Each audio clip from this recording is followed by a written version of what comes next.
Sinugod sa bahay na may dalang itak. Kinaladkad at nagtamo ng suntok sa iba't ibang parte ng katawan. Ganito ang sinapit ni Ernie sa kamay ng kanyang sariling ninong. Lahat ng ito dahil lang daw sa sili. Pwede mo bang maikwento kung bakit ka sinugod ng ninong mo na may itak? Kasi nasili daw po yung ari niya. Basta may dala siyang itak. Ano sabi? Daw nagsili sa kanya, sa ari niya. Hindi mo naman ginawa. Hindi naman po, sir. Hindi. Matanong lang kita, ex-kagawad. Paano nasili yung ari mo? Nakatulog ka ba? Hindi, kasi dito niya nilagay sa likod ko. Naramdaman ko dito sa bandapitan. Oo. Tapos nung naramdaman ko, siyempre, bubuksan ko. Pakiramdaman ko ngayon, nadurog yung sili, naubos. Siya talaga naglagay. Dito nilagay, siya humingi daw ng sili. Hingi po ako ng sili kasi linagay namin po sa pinagpupulutanan namin. So wala ka talagang purpose na silihin itong ninong mo? Wala po, ma'am. Walang nakakita na siya yung may gawa? Wala po, madam. So, anong ginawa mo? Bakit sinugod mo siya? Sabi ko, sino ba ang nagbirap nito? Sabi ni Panirique, nga sir na di takbo ako, sa'yo ko puntahan ko. Kalabas niya, hawakan ko ito na sa damit. Sabi ko, punta tayo doon sa patay. Para sabi ko, mapatunayan na ikaw ang, Naglagay. ikaw ang lumagay. Ernie, galit ka pa ba sa ninong mo? Sa ginawa niya sa akin, sir, na panunugod, siyempre natakot ako. Oo. Ngayon, galit ka pa kay ninong mo? Hindi na ako sa kanya magagalit, ma'am. Basta wag niya nang uulitin kung ang ginawa Ayun, niya sa akin. hindi na galit.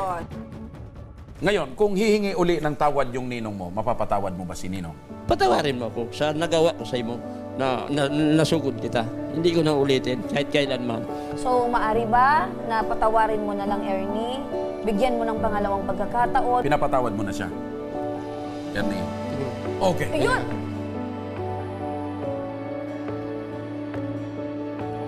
Magyakapan kayo, Ernie. Ayun. Ayun! Yan ang magninong.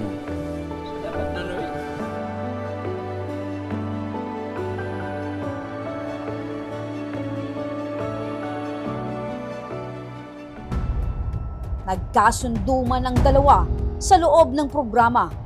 Mas minabuti na rin ng aming team na muli silang samahan sa barangay upang magkaroon ng formal na kasunduan.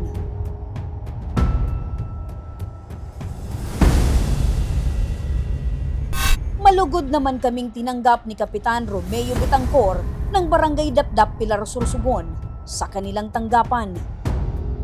Pero tila nagbago ang ihip ng hangin kung kanina ay handa nang magpatawad si Ernie na walang hinihinging kapalit sa kanyang ninong Dionisio. Pero nang magkaharap sila sa barangay ay humingi ito ng bayad para sa mga sugat at tama ng kanyang tinamo mula sa kanyang ninong. At ayon sa tita ni Ernie, Pag dahil man nautog itong pigaagad ni Ernie, makalabos kami sige po. Tapos suntok mo ma. May amount ka nang hinihingi siya, meron din siyang sinasabi na 10,000 lang yung kaya mo, sir. Magkakaso na lang po ba kayo? Hindi po ba kayo magkakasundo po ngayong araw? Just wait, natitaw pa sa'yo. Pag nalaman ako pa dyan na eh. Alam mo man sana ako. Ako ko dipisi. Basta bayaran niya po, ma'am. So, kuya niyan, 5 suntok sa kuya. Dahil ako makasaw. Pero since hindi niya daw po kaya, 10K lang daw po yung kaya niya. Pwede niyo po bang matanggap yung 10K? Gusto niyo bang taasan 15K, 20K? Or magkakaso ka na talaga? Gawin niyo na lang, ma'am, na 20. Yun na, sangaling matapos na. Dahil man siya nakulugan, ikang nakulugan. Sirado na po itong 20. Pumapayag ka na po sa 20,000. Dalawang 2 gifts, ma'am. 2 gifts. Kailan po ibibigay yung unang 10,000? Ngayon.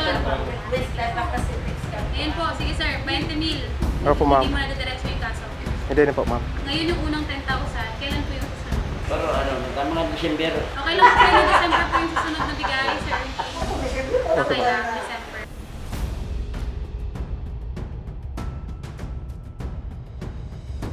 nagbago man ang isip ni Ernie. Sa huli ay muli pa rin silang nagkasundo ng kanyang ninong Dionisio. Nagkaroon ng kasulatan ng dalawa na hindi na muling mauulit ang nangyaring pananakit kay Ernie. At sa araw rin na yun, nagbigay ng paunang 10,000 si Dionisio para sa natamong pinsala nito sa kanyang inaanak.